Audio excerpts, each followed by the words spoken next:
Housing TV Africa, your first in housing development broadcasting.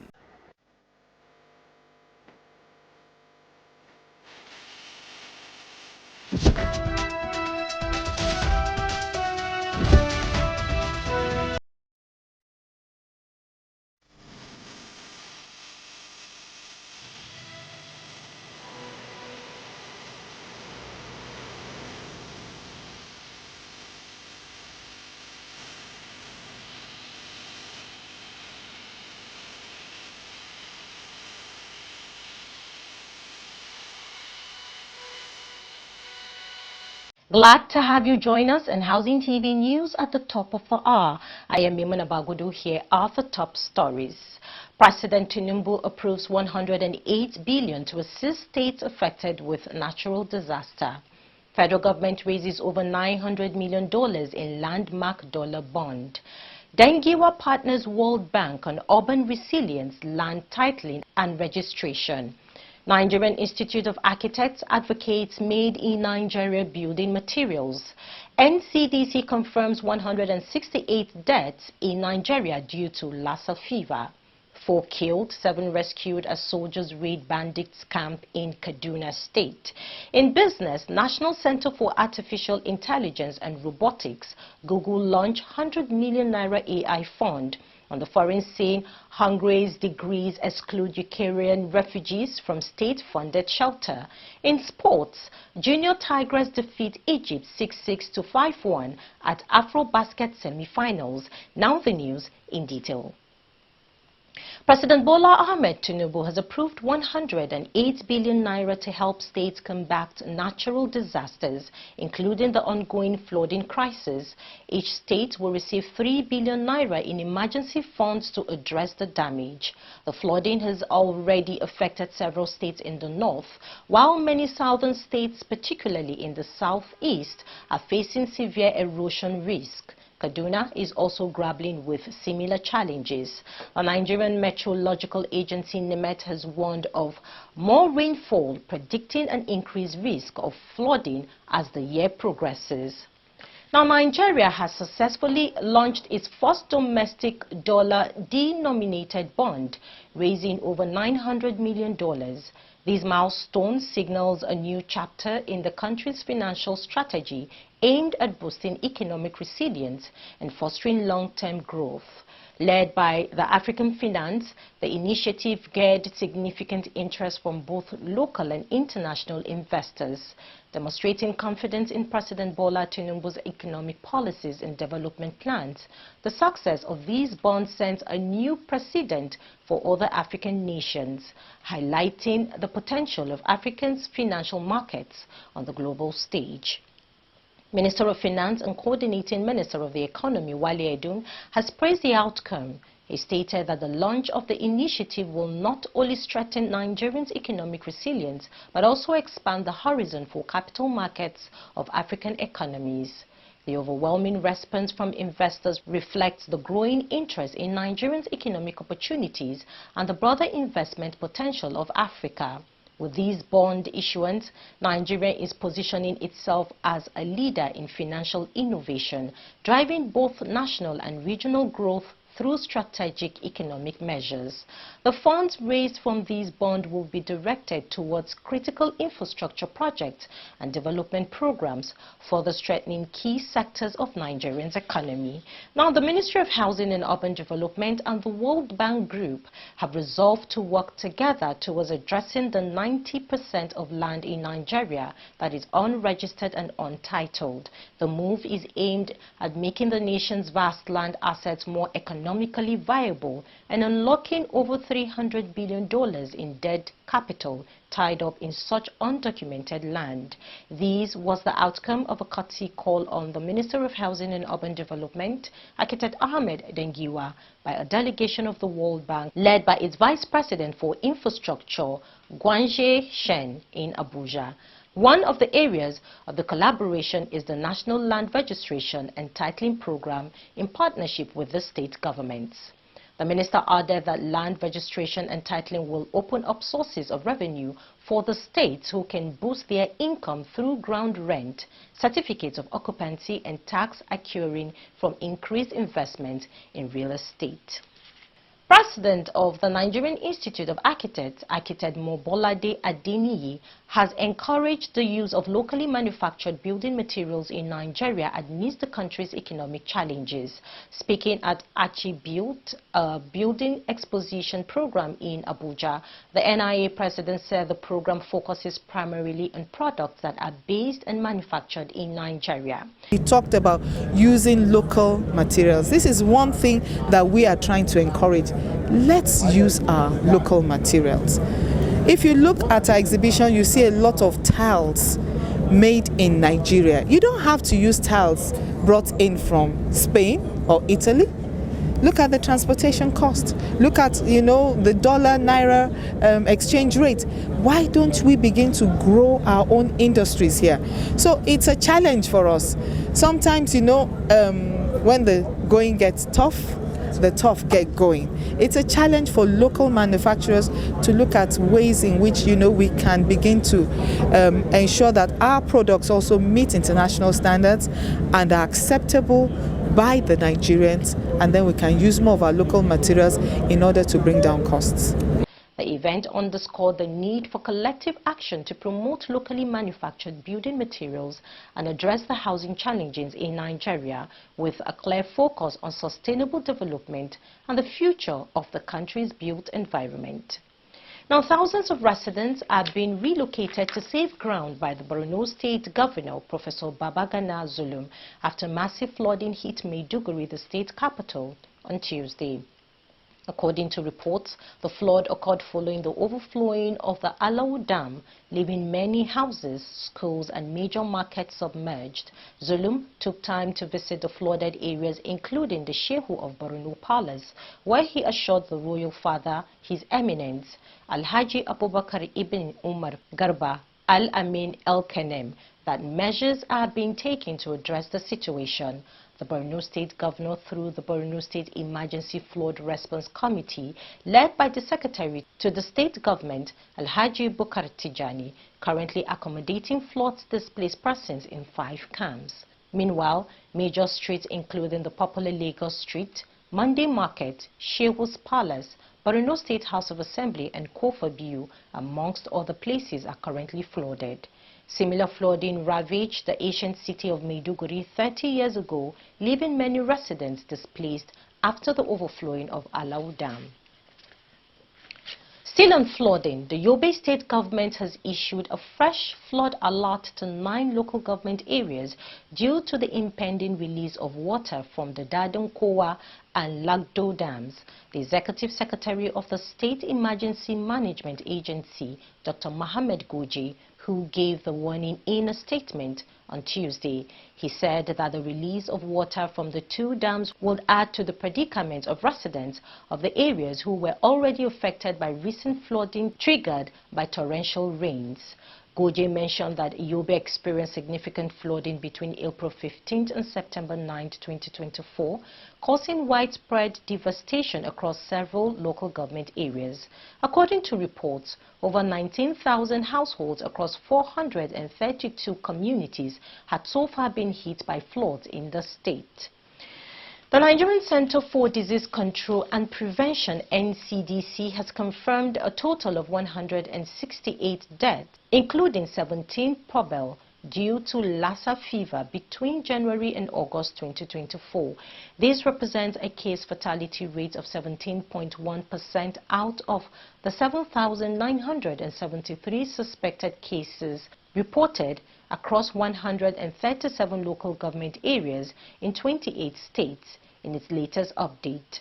The agency revealed that 982 Lassa fever cases were confirmed during this period, even as it noted that 34 healthcare workers have been affected by the disease.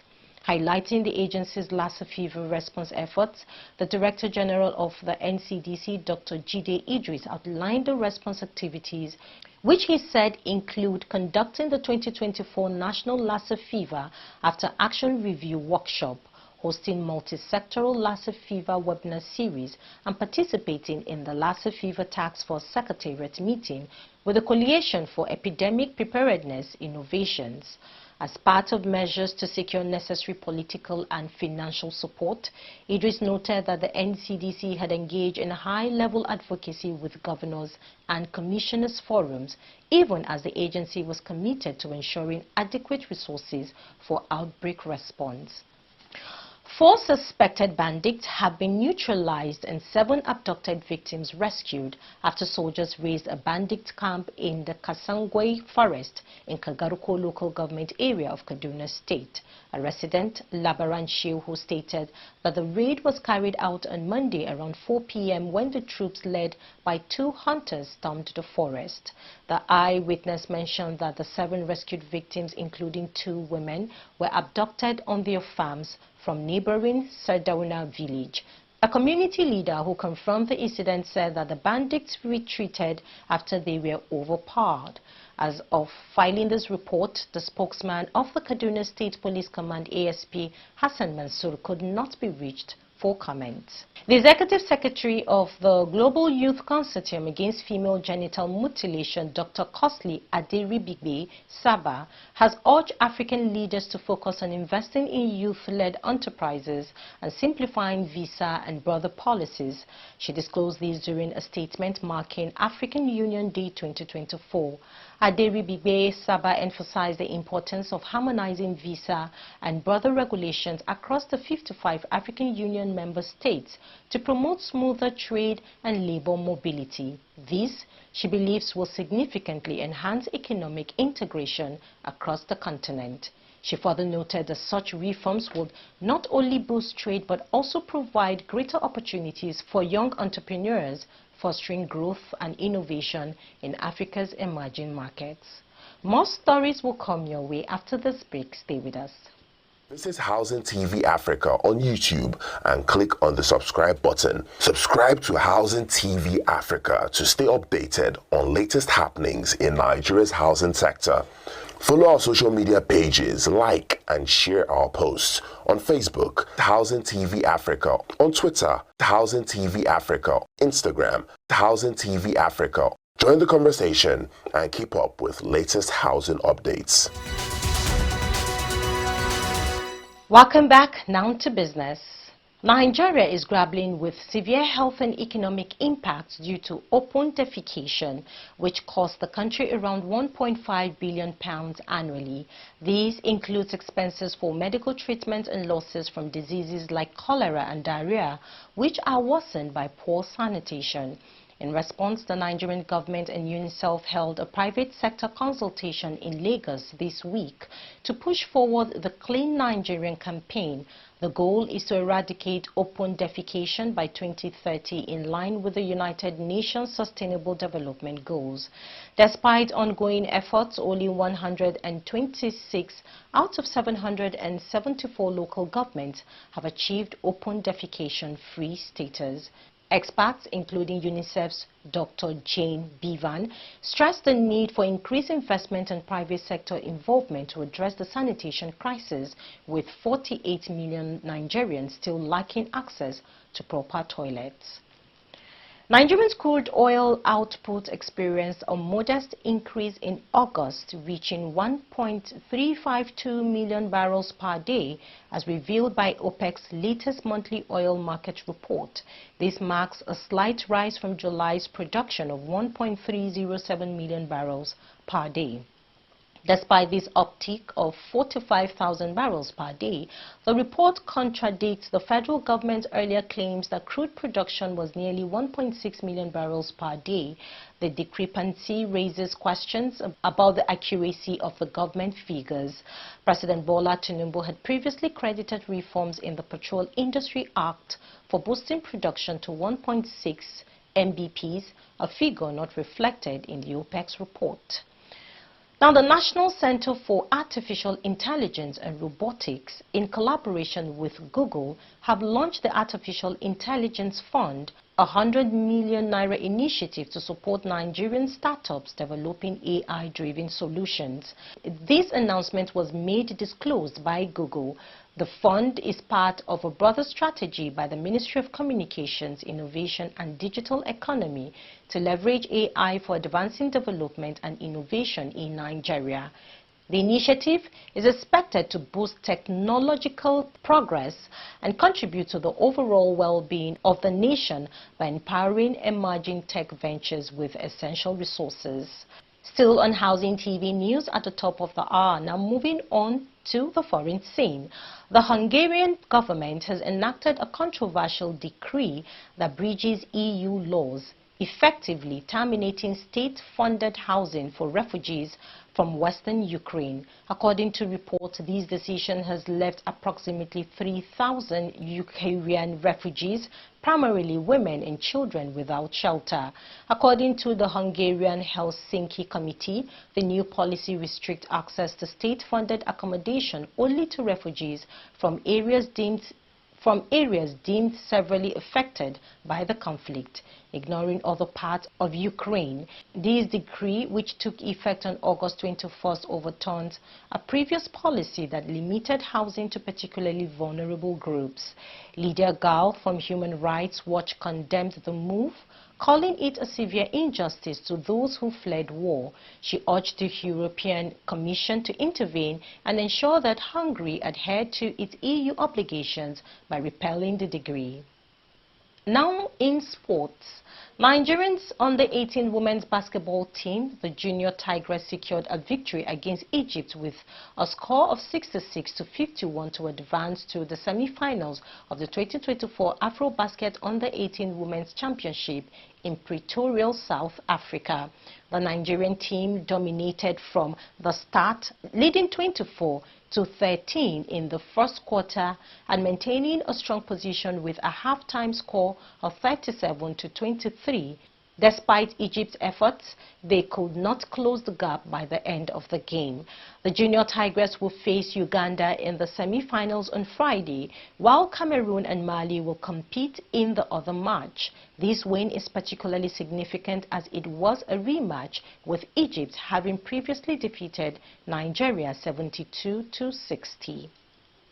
Kylian Mbappe's team has declined the French Football League's proposal for mediation in the dispute with Paris Saint-Germain over 55 million euros in unpaid wages and bonuses.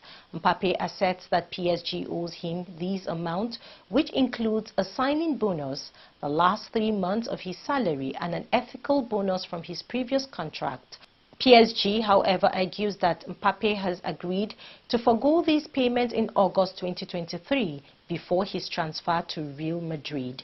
After a meeting between lawyers from both parties and the LFP's legal committee, the LFP recommended mediation to resolve the conflict. However, Mbappe's representations have rejected his suggestion. That's the much we can take on Housing TV News at the top of the hour. Before we go, here is a recap of our top stories. President Tinubu approves 108 billion naira to assist states affected with natural disaster. Federal government raises over $900 million in landmark dollar bond. Dengiwa partners World Bank on urban resilience, land titling and registration. Nigerian Institute of Architects advocates made in Nigerian building materials. NCDC confirms 168 deaths in Nigeria due to Lassa fever. 4 killed, 7 rescued as soldiers raid bandits camp in Kaduna. In business, National Center for Artificial Intelligence and Robotics, Google launched 100 million naira AI fund. On the foreign scene, Hungary's decrees exclude Ukrainian refugees from state-funded shelter. And in sports, Junior Tigress defeat Egypt 6-6-5-1 at AfroBasket semi-finals. To get more news in the housing sector, subscribe to Housing TV Africa on YouTube and follow Housing TV Africa on all social media platforms. And don't forget to download the Housing TV Africa mobile app on Google Play Store and Apple Store to stay connected. I'm Mimuna Bagodo. Thanks for watching.